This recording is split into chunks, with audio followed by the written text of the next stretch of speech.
गायत्यांचा महिमा वाणू वारंवार युवा वर्णू वारंवार हरिभक्त तो रघुमंडळी त्यांची भेटीचे अर्थ ब्रह्मातिका उच्च सकल लोका विश्वास झाले यमधर्म वाट पाहे नित्यकाळ मने धन्य वेळ भेट तिथे त्यांची भेटीचे अर्थ ब्रह्मातिका उच्च सकल लोका विश्वास झाले निळामने सर्व भाग्य जोजविते निळामने सर्व भाग्य जोजविते रिद्धी सिद्धी येते ओळंगणे त्यांची भेटीचे अर्थ ब्रह्मातिका पूज्य सकल लोका विश्वास झाले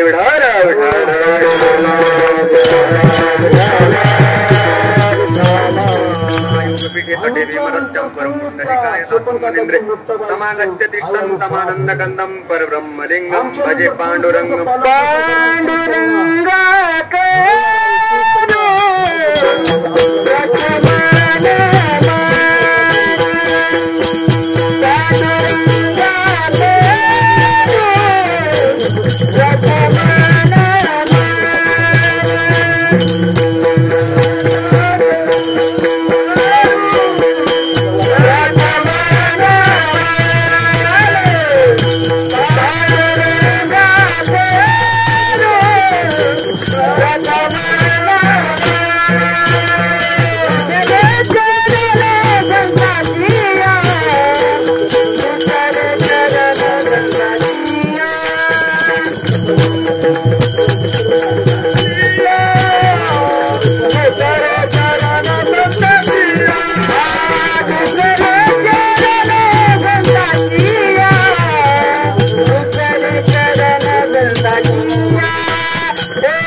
सर्वप्रथम दुसरे चरण संतांच्या त्यांच्या कृपादाने कथेचा विस्तारू बाबाजी सद्गुरु दास सुका अलंकापुरी रम्य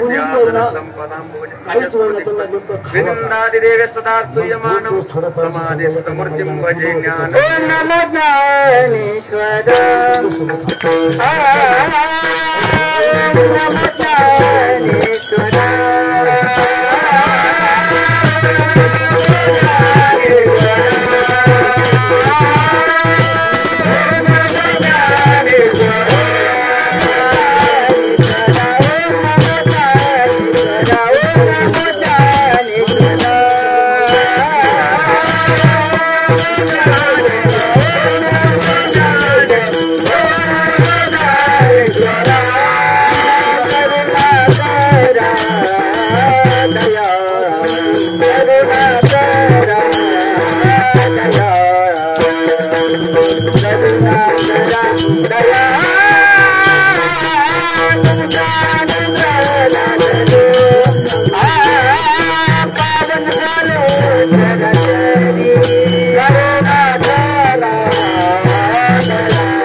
नमो ज्ञानेश्वर करुणाकरा दयाळा अनुग्रह लादलो पावन झालो चराचरी व्रजे व्रजे कमंडनं समस्त पाप खंडनं स्वभक्त चित्तरंजनं सदैव नन्दनन्दनं केशगुच्छमस्तकं सुनादवेणुहस्तकम् अनङ्गरङ्गसागरं नमामि कृष्णनागरं मनोजगर्वमोचनं विषादरोललोचनं विभूतगोपशोचनं नमामि पद्मलोचनं करारविन्दभूधरं सीतावलोकसुन्दरं महेन्द्रमानधारणं नमामि कृष्णनागरं नमामि कृष्णनागरं नमामि कृष्णनागरं श्री संतांच्या माता चरणावरी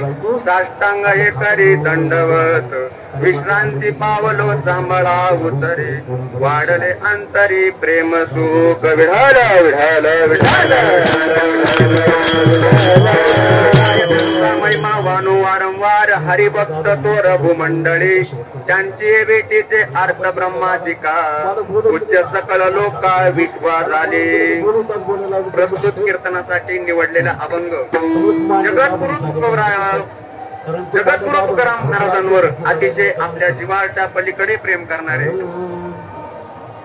निळोबराय यांचा सुंदर असा ज्या साधू संतांच्या वारीसाठी आपण या ठिकाणी आलेलोय ज्या साधू संतांच्या वारीसाठी आपण जातो त्या साधू संतांच्या प्राप्ती करण्यासाठी आपण जातो त्या साधू संतांचं वर्णन करत असताना निळोबराय म्हणतात की काय त्यांचा महिमा वाणू वारंवार असा संतांचा महिमा वर्णन करणारा असा सुंदर असा अभंग या ठिकाणी अभंग कीर्तनासाठी निवडलेला आहे विठाल विठाल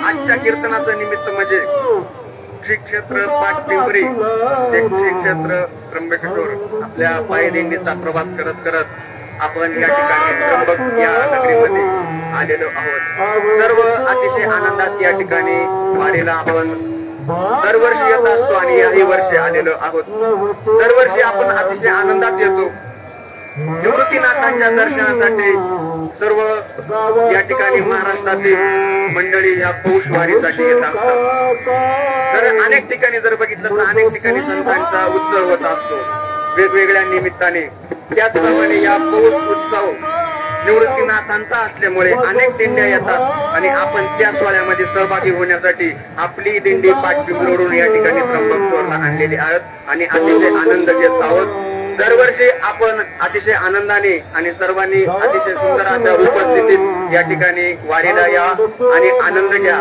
त्याचप्रमाणे असलेले आपल्या दिंडीत अनेक मंडळी सहकार्य करत असतात. त्याबरोबर आमच्या आनंदीतून आलेले हरिभक्त परायण कुंभरे महाराज असतील, त्याचबरोबर आमचे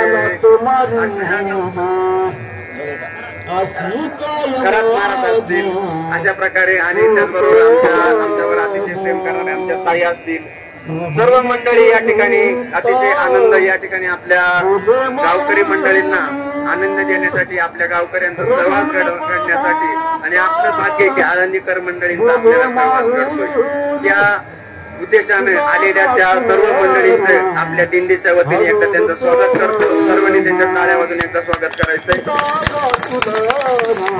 त्याचबरोबर दिंडीत असं जर बघितलं तर एकाच्या मनाचं एकाच्या यानं होत असतं. अनेक मंडळी असे दिंडीला सहकार्य करतात. सर्व भजनी मंडळी असतील, आपले इलेक्ट्रिक विनेकरी असतील, आपले सुंदर विनेकरी, आपल्या दिंडीला इलेक्ट्रिक विनेकरी लाभलेले असे आपले विनेकरी या ठिकाणी वाळून बाबा असतील, त्याबरोबर भजन म्हणायला सर्व भजनी मंडळ आपल्या गावातील सर्वांचा आता नाव उल्लेख देत नाही, तर सर्व आपले भजनी मंडळ आणि आपली जी दिंडीत असते गुरुवर्य आचार्य संजय महाराज देशमुख यांच्या मार्गदर्शनाखाली आपण सुंदर असं या दिंडीचं नियोजन करतो आणि त्यांच्या मार्गदर्शनाखाली अतिशय आनंदात या ठिकाणी येतो.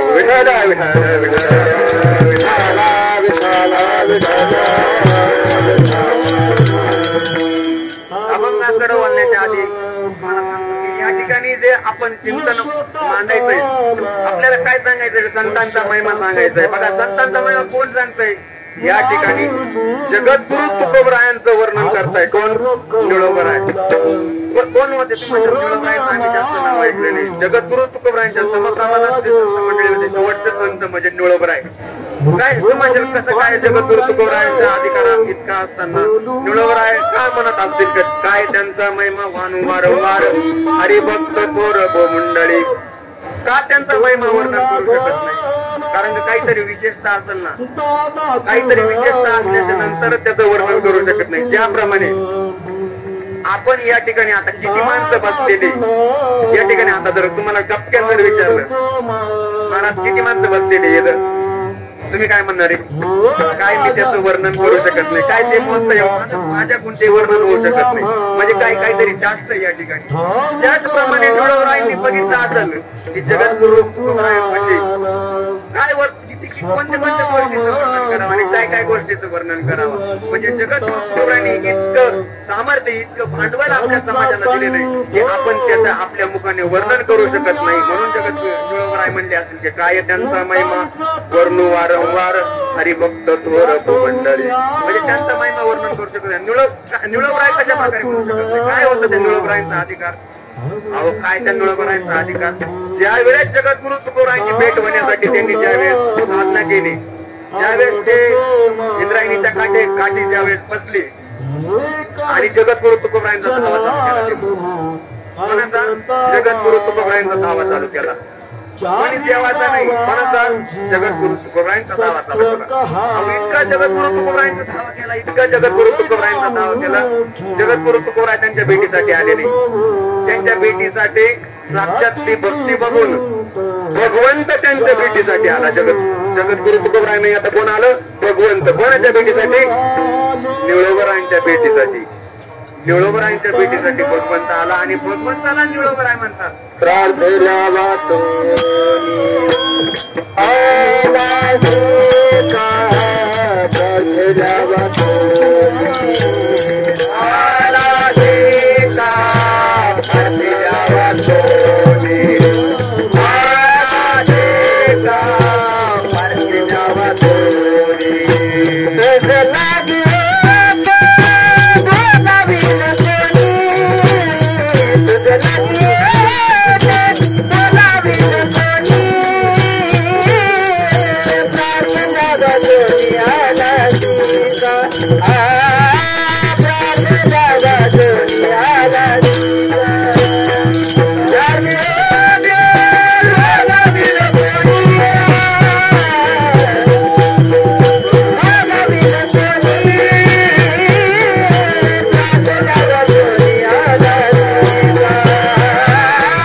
कोणी पारखिल्या वाजोनी आला जेगा. भगवंताला निवडवराय म्हणतात. तुला काही कळत का? कशासाठी आला तू? तुला बोलावलं नव्हतं मी. तू कशासाठी आला मला भेट देण्यासाठी? मी तुला न बोलावलं तू कशासाठी आला? कोणाला म्हणतात? भगवंताला.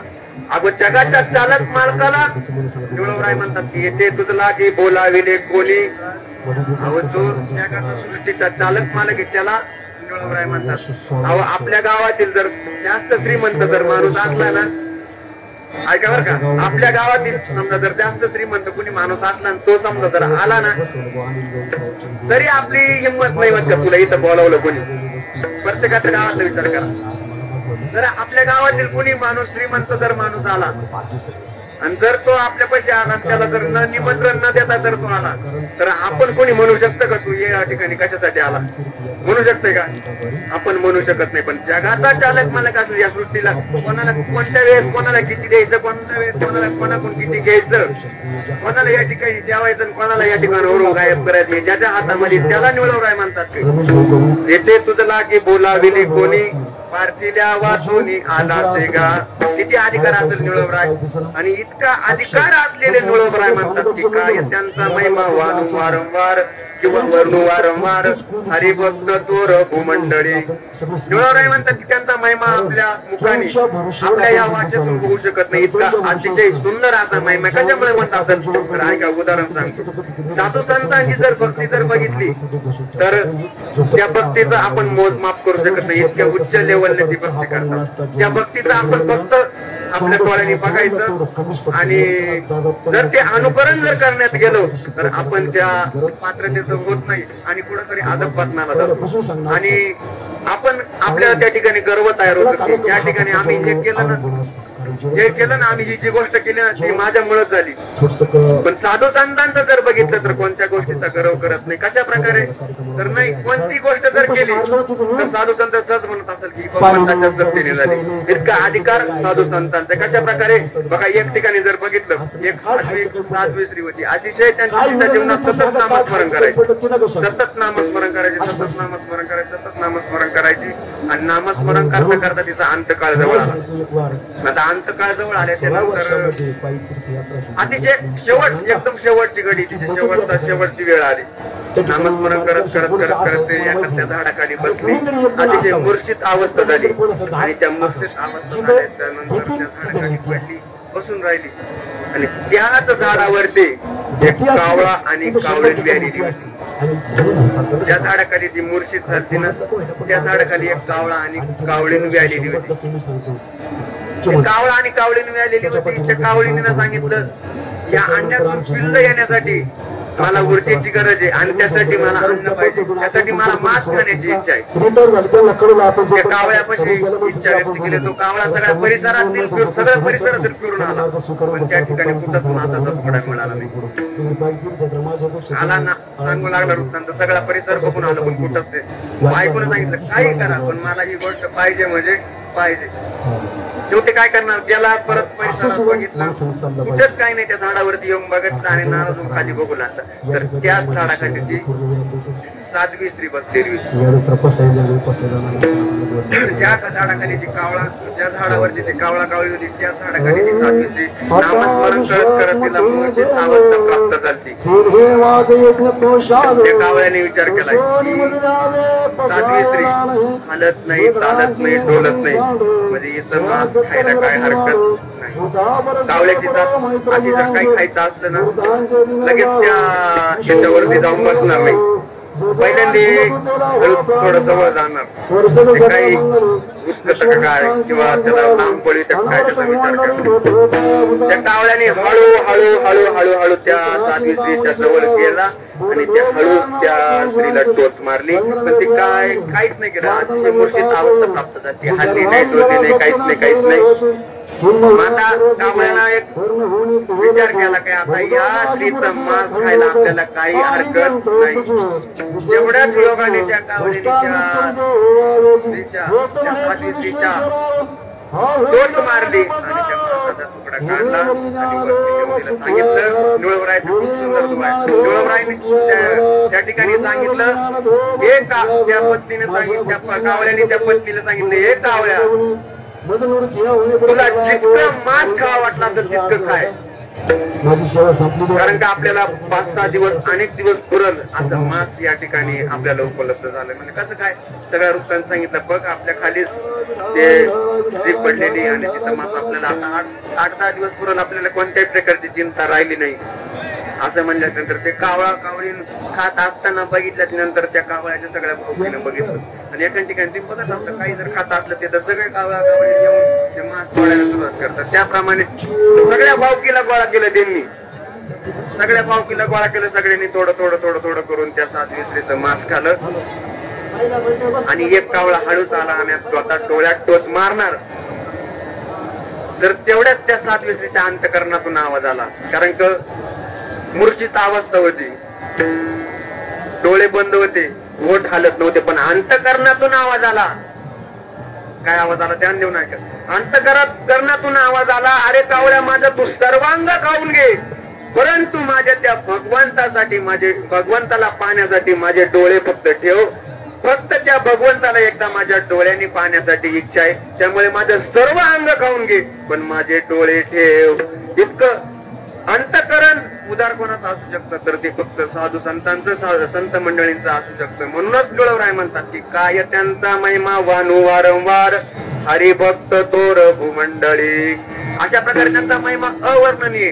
जर बघितलं तर पशु पक्षी ज्याप्रमाणे मनुष्य साधना करतात, तर त्या संताजी महाराज जगनाडेंचं जर उदाहरण जर बघितलं तर संताजी महाराज जगनाडेंकडे एक बैल होता.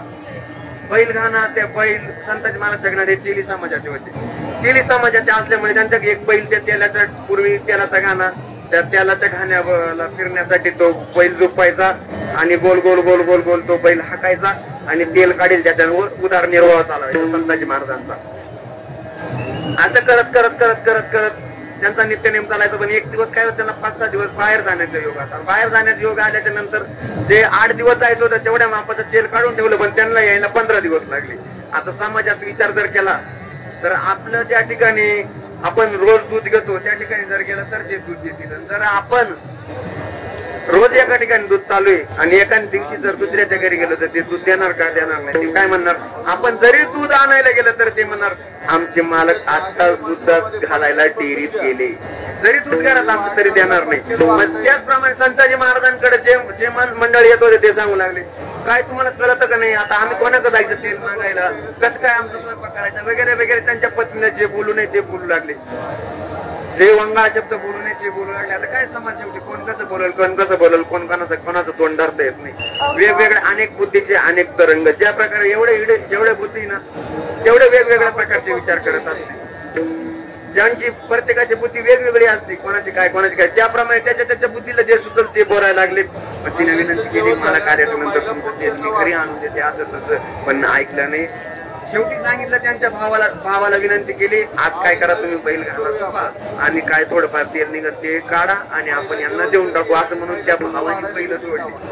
आता बैलांचा स्वभाव असतो, जर त्यांच्यापाशी मालक जर गेला तरच शिस्तीत राहतात, जर त्यांच्यापाशी स्वतः मालक जर गेला तर शिस्तीत राहतात.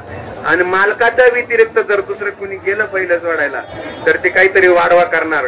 ठीक आहे, नेलेच सोडून नेलेच, त्या मालकाच्या व्यतिरिक्त जर दुसरं कोणा नेले सोडून तर ते काय करणार, मस्तपैकी गळा बिळा घातलं ना हळूच जे सांडून देणार वगैरे वगैरे वगैरे, चालणारच नाही, कुठे खालीच बसणार. आता ते आपण शेतकरी वर्ग सगळे प्रत्येकाला माहिती, जर आपण दुसऱ्याची बैल आणली, जर आपले बैल नसले आणि दुसऱ्याचे बैल आणल्याच्या नंतर ते किती नाटक करतात, किती मेहनतीने घालावं लागत. त्याचप्रमाणे संताजी महाराजांचा जो बैल होता त्यांच्या भावाने चुकला आणि तो संताजी महाराजांचं त्यांच्या गोडवाणीची सवय, त्यांना काही केल्या तो बैल चालाना.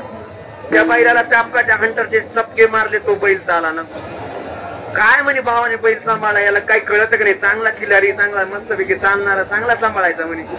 शेवटी परेशान झाला आणि ते बैल सोडून दिला, ते बैल गाणा. आणि असं करत करत 2-3 दिवस निघून गेले आणि 2 दिवसांनी संताजी महाराज आले. सगळं त्यांच्या पत्नीने सगळं वृत्तांत सांगितलं, अशा प्रकारे तुम्ही इतके दिवस लेट झाले, जे तेल होतं ते संपून गेलं आणि लोक जे बोलू नये ते बोलू लागले. बरोबर म्हणजे ठीक आहे. संताजी महाराजांचा नित्य नेम तो, सकाळी संताजी महाराज उठले, आपल्या गोड अभंगवाणीने त्या भगवंताची पूजा केली आणि त्या अभंगवाणी गात गात त्या बैलाला तारा घातला आणि आपली पूजा झाल्याच्या नंतर त्या अभंगवाणी म्हणत म्हणत त्या बैलाला झुकलं आणि इतके त्या अभंगाची गोडी त्या बैलाला लागली होती की ते बैलाला उचकायची सुद्धा गरज नव्हती. फक्त अभंग ऐकल्याच्या नंतर तो बैल चालायचा. सुंदर असा संताजी महाराजांचा अभंग चालू झाला आणि तो बैल चालू लागला. पण त्या बैलाच्या पाठीवर इतके वळ होते तर चालता चालता ते काय करायचं, आता शेवटी घाणा वाढायचंय. चालता चालता घाणा वाढायचं. काही कशाला ताकद जर लावायची असली, आपली मूठ जरी आवडायची असली तरी आपले काय होता या नसा टाईट होतात. आता ते बैल घाणा वाढायचा म्हणलं ते चापकाची हंटर मारली होती. जसा तो बैल चालायला लागायचा तसं त्या चापकाची वळ जिथं मारली होती त्याच्यातून रक्त निघायचं. परंतु तरी पण संताजी महाराजांची अभंगवाणी ऐकून तो बैल थांबत नव्हता. त्या बैल घाण्याला फिरत होता. मला सांगायचं काय की अभंग इतकं गोडी त्या अभंगाला त्या बैलाची लागली होती, इतका महिमा संतांचा आहे. त्यामुळेच निळवराय म्हणले असतील की काय त्यांचा महिमा वानू वारंवार हरिभक्त थोर भूमंडळी. अतिशय थोर असे भूमंडळावर हरिभक्त आहे. या ठिकाणी जर बघितलं तर हरिभक्त जर कुठं व्हायचं असेल तर ते फक्त भूमंडळावर होऊ शकतात. सरळ सरळ सांगितलंय कुठं हरिभक्त थोर भूमंडळी. त्यामुळे या ठिकाणी आपण भूमंडळात आलो ना. आपण भूमंडळ म्हणजे ही पृथ्वी, आपण ज्या ठिकाणी राहतो की महाराष्ट्र, आपण या नाशिक मध्ये राहतो. हे नाशिक भूमंडळ याला म्हटलेलं आहे. ते म्हणजे किती मंडळ आहे. आम्ही मस्त मंडळ बघितलं, स्वराज्य फ्रेंड सर्कल मंडळ बघितलंय, आम्ही अनेक प्रकारचे मंडळ बघितलंय, जय गजानन गणपती मंडळ. पण आम्ही हे भूमंडळ कुठंच बघितलं नाही. कुठे नेमकं हे भूमंडळ. पण ह्या ज्या ठिकाणी आपण राहतो या मृत्यू लोकांना भूमंडळ असं नाव आहे. अनेक असे नाव या ठिकाणी. या भूमंडळात जर आपण आलो तर हरिभक्त झालं पाहिजे. परंतु आपण हरिभक्त न होता आपल्या जीवनाची माती केली, आपल्या जीवनाचा मातेरा केलाय आपण. परंतु आपण प्रत्येकाने विचार केला पाहिजे आणि आपल्या जीवनाचं सोनं केलं पाहिजे. सोनं आपल्या जीवनाचं सोनं करत नाही आपण. आपल्या जीवनाचा जर विचार केला तर आपल्या जीवनाचा आपण कोळसा करतोय. कोळसा सरळ सांगायचं गेलं सोनं करत नाही आपण, आपल्या जीवनाचा कोळसा करतोय. कशा प्रकारे बघा, एक उदाहरण सांगतो. एका ठिकाणी एक सोनार होता आणि त्याचा नित्यनेम जंगलात जायचं, लाकडं तोडायचे, लाकडं तोडून घरी आणायचे, ते पेटवायचे आणि काय करायचा कोळसा तयार करायचा. शिन्नरला जायचं, 2 रुपये किलो विकून टाकायचं आणि आपला उदरनिर्वाह करायचा. त्याचं कामच तेवढं. मग त्याचं तेच काम, जंगलात जायचं, लाकडं तोडायचे आणि विकायचे. एक दिवस त्या जंगलामध्ये त्या राज्याचा राजा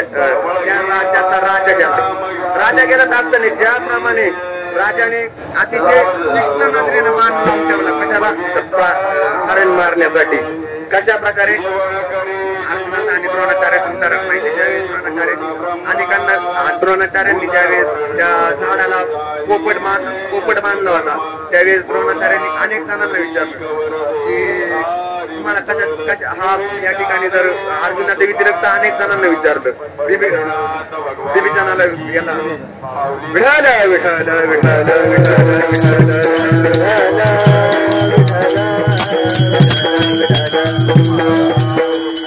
अनेक पाची पांडवांना विचारलं, कौरवांना विचारलं की तुम्हाला या ठिकाणी हा जो पक्षी दिसतो, ह्याचं बाण मारायचा या ठिकाणी काय काय दिसतो. तर त्या ठिकाणी सांगितलं, मला एकाने सांगितलं मला या ठिकाणी पक्षी दिसतो, त्या पक्षी बरोबर ते झाड दिसतं आणि मला डोळा दिसतो. सर्वांना विचारल्यानंतर त्या अर्जुनाला विचारलं. अर्जुनाला सांगितलं तुला या ठिकाणी आपल्याला डोळा, ज्या पक्षाचा डोळा मारायचा आहे, तुला या ठिकाणी काय दिसतं. अर्जुनानं सांगितलं मला डोळा मारायचा आहे ना, तर मला त्या डोळ्याच्या व्यतिरिक्त दुसरं काही दिसत नाही. इतकं तीक्ष्ण नजरेने त्या राजाने त्या शिकारीवर बाण मारला होता, बाण ठेवला होता धरून. आणि त्या बाण सरला आणि त्याच राजाच्या पायापाशी सरपटत सर्प जाऊ लागला. आता त्या सरपट केल्यानंतर पायावर पाय पडला, त्या सर्पाच्या पायावरती पाय पडला. आता पाय पडल्यानंतर सर्प त्याला दंश करणार, तर तेवढ्यात त्या लोहाराने बघितलं, त्याचे लाकूड तोड गेलं. त्यानं काय पळत गेला, त्या राजाला टक्कन ढकून दिलं आणि ते सर्प बाजूला टाकून दिला. राजा आश्चर्य, काय झालं राजाला काय माहिती ना. राजा काय करत होता, तिकडे बाण लावून बसला होता. सगळं सांगितलं. अशा राजाला कळालं की अरे या मनुष्यामुळे माझा प्राण वाचला. आता शेवटी राजा आहे तू, या मनुष्यामुळे प्राण वाचला म्हणलं होतो. राजा त्या लाकूड तोड्याला, त्या लोहाराला आपल्यासोबत घेऊन गेला. राज्यात जाऊन याला काहीतरी बक्षीस देऊ, याला काहीतरी सत्कार घेऊ. आज जर मी जिवंत आहे तर कोणामुळे? त्या लोहारामुळे जिवंत आहे ना. जर नसतो जिवंत तर काय मरावं लागलं असतं मला. राजा त्या लोहाराला घेऊन राज्यात गेल्यानंतर सांगितलं असं अशा प्रकारे याच्यामुळे आज मी जिवंत आहे, याच्या यथोचित सत्कार करा, याला बसायला आसन द्या आणि याची गरिबी असल्यामुळे याला काहीतरी दान द्या. मग याला काहीतरी काय दान द्यायचं? आता त्याचा लाकूड तोड्याचा धंदा, तो लाकूड तोडा करून चांगल्या प्रकारे पैसे कमवून. मग त्या राज्याने त्या सेवकाला सांगितलं की याला काय करा, आपल्या राज्यातील 5 एकराची चंदनाची बाग भेट देऊन टाका. किती एकराची? 5 एकराची चंदनाची बाग भेट देऊन द्यायला सांगितली. आता विचार करा, 5 एकराची म्हणजे 1 एकराला सोन्याचा चंदनाचा भाव माहिती कोणाला? नाही माहित का? पुष्पा पिक्चर बघितलं नाही का? पुष्पा पिक्चर मध्ये आहे ना बाबू. चंदनाचा भाव 1 एकरला 1 कोटी होतोय. किती? 1 एकरला 1 कोटी. अतिशय. मग आता 5 एकरचा भाग दिला म्हणजे 5 कोटी. त्या ठिकाणी 5 कोटीचा माल दिला ना त्या लोहाराला. असंच काही दिवस निघून गेले. त्या लोहाराला ते 5 एकरचं त्याचा काय राजा बोलल्यानंतर लगेच नाव झालं. काही दिवस निघून गेले. राजाने विचार केला, 2 वर्ष निघून गेले. 2 वर्षानंतर राजाने विचार केला, आपण याला 5 एकरचा चंदनाचा बाग दिला होता, याची आता परिस्थिती अतिशय सुंदर झाली असेल, त्याच्याकडे पैसा आल्यानंतर काय करतोय माणूस? चांगल्या प्रकारे कपडे घालतोय, मस्तपैकी कपडे घेतले असतील, मस्तपैकी घर बांधलं असेल. पैसा आल्यानंतर दुसरं काय करतोय? चांगल्या प्रकारे कपडे घेतोय, चांगल्या प्रकारे फोन घेतोय, चांगल्या प्रकारे सगळं चांगलं करण्याचा प्रयत्न करतोय. आपल्या मुलांना, बाळांना, जे मुलं बाळा असतील त्यांना चांगल्या शाळेत चांगलं वगैरे त्यांना विचार केला असेल, आता याची चांगली परिस्थिती झाली असेल, याला एक दिवस काय करू भेट देण्यासाठी. मग राजा एक दिवस त्या नगरीतून जात असताना त्या लोहाराला भेट देण्यासाठी गेला. जाता बघितलं, पण त्या ठिकाणी गेल्याच्या नंतर त्या लोहाराचं जर बघितलं तर जशी तीच परिस्थिती, त्या लोहाराची जशी आहे तशीच परिस्थिती. याने विचारलं, का म्हणे तुम्हाला ते 5 एकरचा मी चंदनाचा बाग दिलता, तो काय तुम्ही आणायला नाही गेले का? त्याने सांगितलं म्हणे, मग राजाची काय तुमचे उपकार झाले माझ्यावरती. मी इतक्या लांब जायचं, मला ते लाकडं तोडायचे, किती परेशानी बाबा. एवढ्या लांब जायचं, ते लाकडं तोडायचे, लाकडं तोडून आणायचे आणि ते मला किती त्रास व्हायचा. पण आता तुम्ही इच्छा इथंच बाग दिल्याचे म्हणून माझा ताणच मिटला. जवळच्या जवळ जातो म्हणे, लाकडं तोडून आणतो, मस्तपैकी त्या लाकडाचा कोळसा करतो ना आपल्या सिन्नरच्या मार्केटला जाऊन 2 रुपये किलोनं विकतो. काय उपकार झाले म्हणे राजाची. म्हणे वा वा वा वा, बरं झाले माय, उपकार चांगले झाले म्हणे तुझ्याला. म्हणे आता काय करतो? एवढा बाग तोडला म्हणे, सगळं तोडून टाकलं, परंतु आता काही थोडंफार आहे का नाही? थोडेफार लाकडं म्हणे. अहो म्हणे महाराज सगळे झाले, आता एवढा शेवटचा ठीक राहिला, एवढा जाळला का तुमचे सगळे चंदनाचं बाग संपलं. बरं. राजाचे म्हणे वा वा, खूप सुंदर काम केलं म्हणे. एक काम कर म्हणे, ही थोडंफार तुझे लाकडं राहिले ना, त्याच्यातील 1 लाकूड घे आणि त्या ठिकाणी जे वकारे त्या मालकाला जाऊन भेट आणि विचार, ह्या लाकूड तुम्ही विकत घेशाल का? असं म्हणल्यानंतर आता शेवटी राजाला सांगितले, तो गेला त्या लाकडाच्या व्यापाऱ्याला विचारलं, काय असं लाकूड आहे, मला तुम्ही विकत घेशाल का? आता शेवटी ते बारकीच, ज्याचा तो धंदा असतो, त्याचा तो पारखी असतो, त्यांना ते लाकूड बघितलं. त्याच्यानंतर जेवढे बाकीचे मंडळी होते त्यांना बाजूला केलं. म्हणे काय क्वालिटी म्हणे, या बसा कुठून आणलं म्हणे, अशा प्रकारे काय दाम द्यायचं त्यांना विचारलं. अजून जेवढं काय तुमच्या काय असेल म्हणे अजून आणा, तुम्हाला एवढ्याच लाकडाचं मी 5,000 रुपये देतो. जेव्हा त्यांनी 5,000 रुपये, एवढ्या लाकडाचे 5,000 रुपये सांगितले, तेव्हा त्यांनी डोक्याला हात लावले.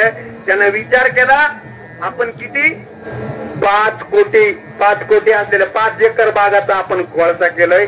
त्या 5 कोटीचा कोळसा केलाय, विचार करा. परंतु आपला हा मनुष्य देह अनेक कोटींचा आहे आणि या अनेक कोटीचा आपला मनुष्य देह मिळून सुद्धा आपण या जीवनाचा कोळसाच केलाय. कोळसाच केलाय ना. परंतु काय करा, विचार करा आणि आपल्या या जीवनाचं सोनं करण्याचा प्रयत्न करा, कोळसा करू नका. ज्याप्रमाणे विचार करा, ते काय ते चंदन काहीतरी कमी किमतीचं होतं, पण आपल्या या देहाचं जरी एक जरी अवयव संपला, समजा कानातला जो ऐकण्याचा स्पीकर राहतो तो जर उडाला तर येते का परत बसता? आयुष्यभर ते कानात ते बोल घालून नेटावं लागत, परत भेटल का तसा? परत भेटणार नाही. आपला जर डोळा गेला, किती ऑपरेशन करा, किती वेगवेगळ्या प्रकारचे चष्मे लावा, बोल लावा, चौकोनी लावा, त्रिकोणी लावा, परंतु परत तसा डोळा होणार नाही. इतका अनमोल असा देह भगवंताने आपल्याला दिलाय. त्यामुळे काहीतरी आपल्या जीवनातलं सोनं केलं पाहिजे. आणि ज्याप्रमाणे निळवराय सांगतात की ज्याप्रमाणे ह्या भूतळावर येऊन हरिभक्त झालेलो आहे त्याप्रमाणे हरिभक्त होण्याचा प्रयत्न करा. म्हणूनच निळवराय सांगत असं की हरिभक्त व्हा आणि हरिभक्त होऊन आपली कीर्ती अजरामर करा. आणि हरिभक्त झाल्यानंतर काय होईल, आपल्या जीवनात अनेक प्रकारच्या साधना घडून येतील.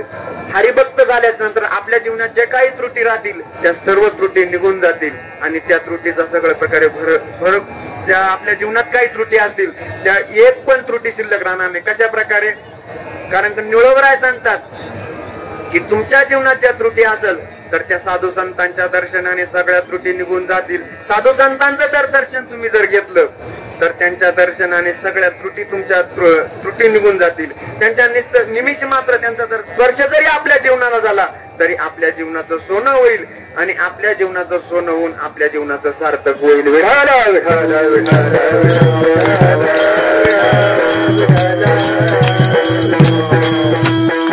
बघा, म्हणून काय करा, आपल्या जीवनाचा कोळसा करू नका, आपल्या जीवनाचं सोनं करण्याचा प्रयत्न करा. कशाप्रमाणे, ज्याप्रमाणे जगत निळवराय म्हणतात की संतांचा महिमा अतिशय सुंदर आहे, त्या संतांच्या महिमाचा विचार करा. त्यांनी जे जे महिमा केलेला आहे त्या महिमाचा विचार करा आणि या भूमंडळावर हरिभक्त व्हा. हेच अभंगाच्या पहिल्या चरणात. काय त्यांचा महिमा वर्णवार काय त्यांचा महिमा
वारंवार हरिभक्त थोर भूमंडळी त्यांची भेटीचे अर्थ ब्रह्माधिका उच्च सकळ लोका विश्वा झाले. निळवराय सांगतात की अशा संतांचा महिमा आपण वर्णन करू शकत नाही आणि त्यांची जर भेट बघितली तर त्यांची भेटीचे अर्थ ब्रह्माधिका उच्च सकळ लोका विश्वा झाले. ब्रह्मदेव जगात या सृष्टीला उत्पन्न करणारे ब्रह्मदेव सुद्धा म्हणतात की आम्हाला या साधू संतांची भेट होण्यासाठी आशे आम्हाला या साधू संतांची भेट झाली पाहिजे, परंतु आपल्या सामान्य माणसाला भेट व्हावं वाटत नाही. काय ना साधू संतांची भेट, जर साधू संत आले तर आम्हाला कामधाम सोडून त्यांच्या बरोबर दिंडीत यावं लागतंय. आमचं कामधाम सोडून द्यायचं, त्यांच्या बरोबर हिंडायचं, त्यांच्या बरोबर वेगवेगळे प्रकार करायचे, ते सांगतील ते करायचं. कशाला ते साधू संतांचे? परंतु विचार करा, ब्रह्मदेव सुद्धा त्यांची इच्छा करतात की त्यांची भेट झाली पाहिजे, म्हणजे त्यांच्या जीवनात काहीतरी तथ्य असेल, त्यांच्या जीवनात त्यांनी काहीतरी त्यांच्या जीवनात उतरून जाण्यासाठी प्रयत्न केला असेल ना. आपण जर सामान्यपणे जर बघितलं तर आपण उद्धार कशा प्रकारे होईल आणि कशा प्रकारे आपल्या जीवनाचा आपण या जन्म मरणातून मुक्त होईल याचा कधी विचारच करत नाही. फक्त आपलं एकच चालू आहे, ल्यावे खावे बरे असावे सदैव. फक्त आयटीत खायला असलं का, आज काय काय होतं जेवायला पंक्तीला, आज सकाळी नाश्ता 2-3 वेळेस होता, दुपारी जेवण, संध्याकाळी परत 4 वाजता नाश्ता, बस एवढं असलं ना. कायला आपण आलोय, पाच दिंडीकडे ते आपल्या खायला प्यायला गेलं ते, पण आपल्या जीवनात जर मूळ उद्देश तर कशा प्रकारे जर असला पाहिजे तर आपल्या जीवनात उधळून जाण्यासाठी प्रयत्न केला पाहिजे. आपण अनेक गोष्टीसाठी प्रयत्न करतो, जे मिळू नये ते मिळण्यासाठी प्रयत्न करतो, परंतु विचार करा आपल्या जीवनात उद्धार कशा प्रकारे होईल याच्यासाठी प्रयत्न करा. आता सांगण्यासाठी भरपूर आहे, पण आपल्या कीर्तनाची वेळ या ठिकाणी कमी असल्यामुळे, कमी कशामुळे, कारण की सर्व वारकरी थकून आलेले आणि मी पण तुमच्या बरोबर थकून आलेलो आहे. ते म्हणजे महाराजांना बोलायला गोड वाटत आहे, ऐकायचं आहे मस्त लोक, आता कवर बोलायचं काय माहिती, पण नाही मला माहिती आहे सर्वजण थकून आलेले. त्याप्रमाणे थोडं थोडंच तुम्हाला सांगणार आहे, कारण की तर नंतर माणसाची कॅपॅसिटी असते, जेवढी माणसाची कॅपॅसिटी, आता या वारीचं कीर्तन किती तास असतं, 1 तास. माणसाने 1 तासाची कॅपॅसिटी बनवली, 1 तासाच्या वर किती काही सांगा, परंतु ते डोक्याच्या वर म्हणतात आता 1 तास झाला ना, आता संपण्याची वेळ झाली, कवा संपतील, कवा संपल, कवा संपल, कवा संपल, प्रत्येकाची चर्चा असते. जर आपला 1 तास झाला आता बरोबर ना, काही गाड्या 1-2 जण गाड्या, आता मी इकडे उभा असल्यामुळे इकडे दिसत ना कोण गाड्या पाहते, कोण काय बघते, कोण काय बघते. अशा प्रकारे बघा, जर सांगायचं जर झालं सामान्य प्रकारे जर सांगायचं झालं ना, तर आपण जास्त आपला उद्धार होण्यासाठी जास्त काही प्रयत्न करायची गरज नाही. फक्त आपल्या जीवनात काही नियम सांगितले, ऐका थोडं ध्यान देऊन ऐका, संपवतोय मी 5 मिनिटात संपवतोय. आपल्या जीवनात जर बघितलं तर काही नियम असले पाहिजे. जर संप्रदायात जर सांगितलं तर 4-5 नियम आपल्या जीवनात काहीतरी असले पाहिजे. तेवढेच आपण संसारिक माणसांनी नियम केले तरी आपल्या जीवनात आपलं कल्याण होतं. आपल्या नित्य नियम आहे आपल्या जीवनात, नित्य नियम, नैमित्तिक नियम, काम्य, प्रायश्चित्त, अशा प्रकारे आपल्याला काही कर्म सांगितलेले. जे कर्म सांगितले त्या कर्मामध्ये जर आपण तेवढे जरी कर्म केले, नित्य कर्म, नैमित्तिक कर्म, काम्य कर्म आणि प्रायश्चित्त कर्म, आपण सकाळी उठल्याच्या नंतर आपल्या भगवंताला नमस्कार केला, आपल्या भगवंताची पूजा केली आणि आपल्या जर नित्य नियमाला जर लागलं आणि आपला रोजचा नित्य नियम करून आपलं जीवन जर व्यवस्थित केलं, फक्त आपलं जीवन जगत असताना, ऐका बरं का, आपलं जीवन जगत असताना फक्त एकच करायचं का आपल्यामुळे दुसऱ्या माणसाला त्रास झाला नाही पाहिजे. एवढं जरी आपल्या संसारिक माणसाने जर केलं ना, आपल्यामुळे जर दुसऱ्या माणसाला जर त्रास झाला तर आपण अधःपतनाला जाऊ, आणि आपल्यामुळे जर दुसऱ्या माणसाला आनंद होत असेल तर तोच आपला मोक्ष, तोच आपला उद्धार. जास्त काय करण्याची गरज नाही, फक्त काय करायचं, आपला जो नियम चालू आहे ना त्या नियमामध्ये भगवंताचा आठव करायची आणि आपण जे जीवनात जे कर्म करतो ते भगवंताला समर्पित करायचं. हे भगवंता, जे काही माझ्या जीवनात घडतंय ते फक्त तुझ्या सत्तेने घडतंय, एवढं जरी भगवंताला म्हणलं तरी आपल्या जीवनात आपण या ठिकाणी सहज उतरून जाऊ, सहज आपल्या ठिकाणी आपण मुक्तीला प्राप्त होऊ. पण आपल्याला ते सुद्धा करवत नाही. आणि जर विचार केला आपल्याला याचं त्याचं गाभाळ घेऊन याचं त्याची लुबाडी करून याला त्याला वाईट प्रकारे पैसा जर कमावला तर तो पैसा सुद्धा आपल्याला कामाला येत नाही. जर वाईट प्रकारे जर आपण पैसा कमावला ना तो सुद्धा आपल्याला कामाला येत नाही. त्या पैशाच्या मागे काही ना काही अनर्थ आहे. भागवतामध्ये पैशाच्या मागे 15 अनर्थ सांगितले, आता ते सांगत नाही तुम्हाला, 15 अनर्थ आहे.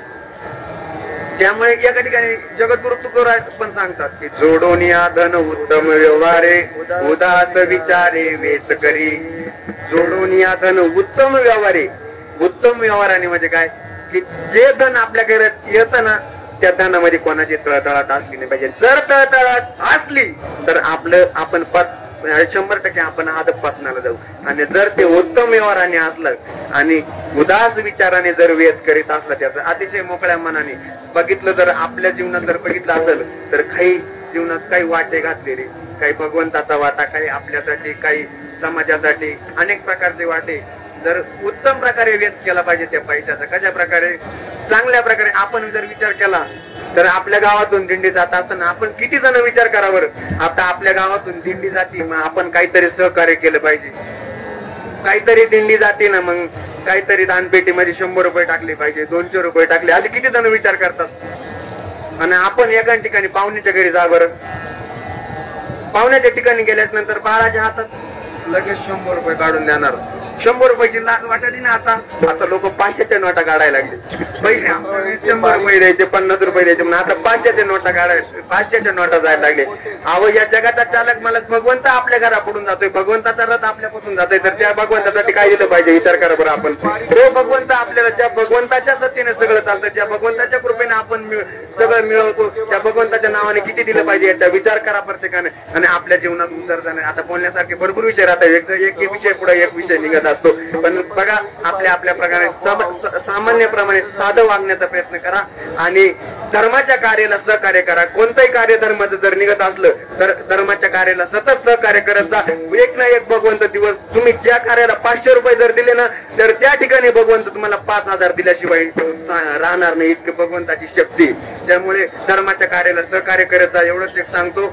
आणि या ठिकाणी अल्पशा मतीने ज्याप्रमाणे अभंगाचं चिंतन करण्याचा वेळ अभंगाचं चिंतन असंच असेल काही नाही, असं अजून अभंग भरपूर राहिलेले, अजून भरपूर असं चिंतन आहे. परंतु आपल्या या ठिकाणी अल्पशा वेळ असल्यामुळे अभंगाला पूर्ण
वारंवार हरिभक्त थोर मंडळी त्यांचे भेटीचे अर्थ ब्रह्मादिका पूज्य सकळ लोका विश्वास झालेली सेवा श्री गुरूंच्या चरणी गुरुवर्य आचार्य संजय महाराज देशमुख यांच्या चरणी, त्याचबरोबर सर्व आपल्या वारकऱ्यांच्या चरणी.